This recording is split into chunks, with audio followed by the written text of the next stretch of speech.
Hello and welcome back to Computers Are Awesome, the YouTube channel, and I'm going to do a comparison with the HTC Evo 4G, a 2010 or 2011 era phone, to a ultra budget phone from 2017.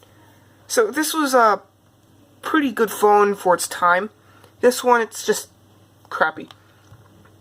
But let's go into settings and compare the phones with operating systems, like pretty much. See what version of Android it has, and how much storage, how much RAM.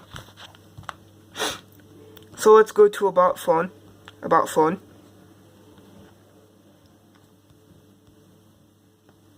Don't need regulatory information. Why do I keep pressing it in this phone? It's just slow. But this one has Android 2.3.3. This one just froze on me. Although for $14, what can you expect?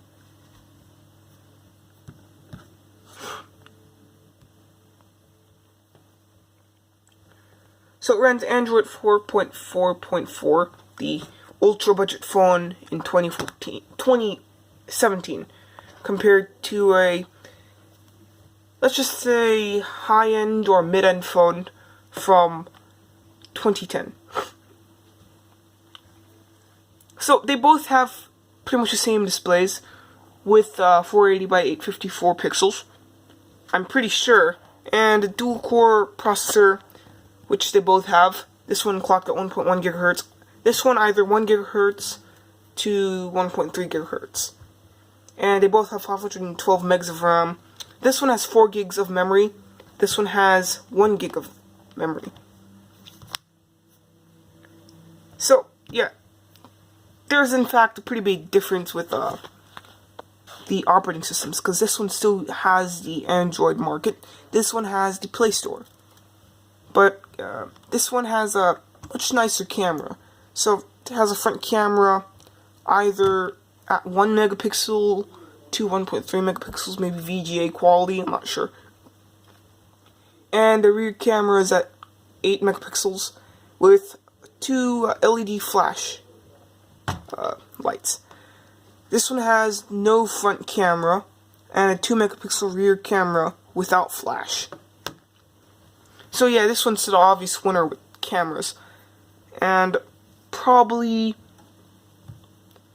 how fast it is, because obviously this phone is kind of designed to work with that specs, because this was pretty high-end back in the day.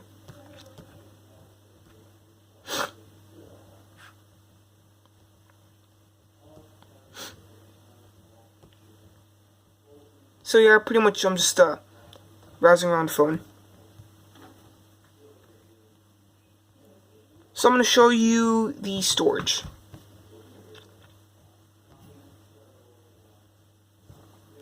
So this has 4 gigs of storage. This one has 1 gig of storage with about 238 megs left, or actually total space. The total space on this one is 1.73 gigs available, but this one actually does have 1 gig of internal storage, most of it taken up by the operating system, same as this one. Actually, that's the SD card. The available space on this one is 54 megs, because I installed quite a few applications on this phone. Mostly games back when I was in 4th grade, because, yeah, this was one of my first phones I ever used.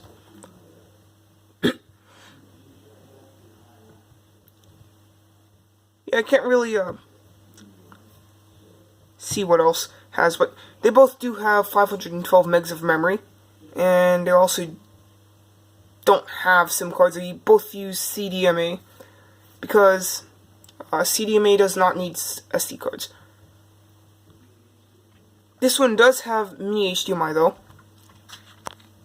and they both use micro USB, which still pretty nice. I've got to say, micro USB is pretty old, but still very useful. And what else? Well, the cameras are obviously way different. Screens or LCD displays, pretty much the same. Storage, this one wins. Operating system, this one wins. Hardware compared with software paired with each other, probably this one wins, because this one has the pretty much the same amount of hardware except for the storage, because this one wins with storage because this has a 4 gig internal memory, 4 gigs of internal memory. This has 1 gig of internal memory, but you can expand this up to 32 gigs, so that pretty much solves the problem. Same with this one. Yeah, but other than that, this phone is better when you pair hardware with software. This one, it's just pretty slow. I mean, it's okay, it's just not as fast as this one.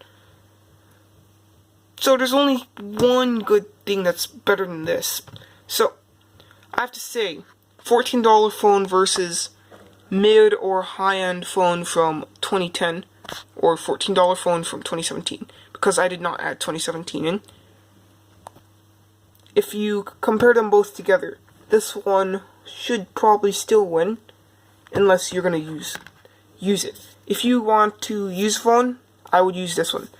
If you want a phone that that you can use just pretty much for nostalgia, then I'd get this one. But spec-wise, the winner is this one, except for storage, because cameras are like a couple times better, and it has flash. Pretty much the same processor, RAM. So yeah, these two phones are still very similar, because, well, maybe the processor is like 0.1 gigahertz less or 0.1 gigahertz more, who knows. Yeah, but it kind of is a close one. This may win if you want to browse the web on it. This may win if, I don't know, just spec-wise. But overall usability in 2017, or 2018, because in a couple of days it's going to be 2018. In fact, it's the 28th. It's 10/14 on December the 28th. So, yeah, pretty much, if you want a usable phone that's still usable, I would use this phone, because you still have quite a few apps that are compatible with Android 4.4. But, yeah, spec-wise, if you want a better camera and a flashlight, go for this. Yeah, but, the obvious winner may be this one, because it still has a modern-ish operating system, and, pretty decent specs for the price.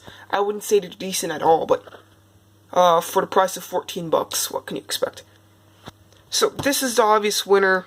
Very close tie to this one, but please like this video and subscribe to my channel, and bye.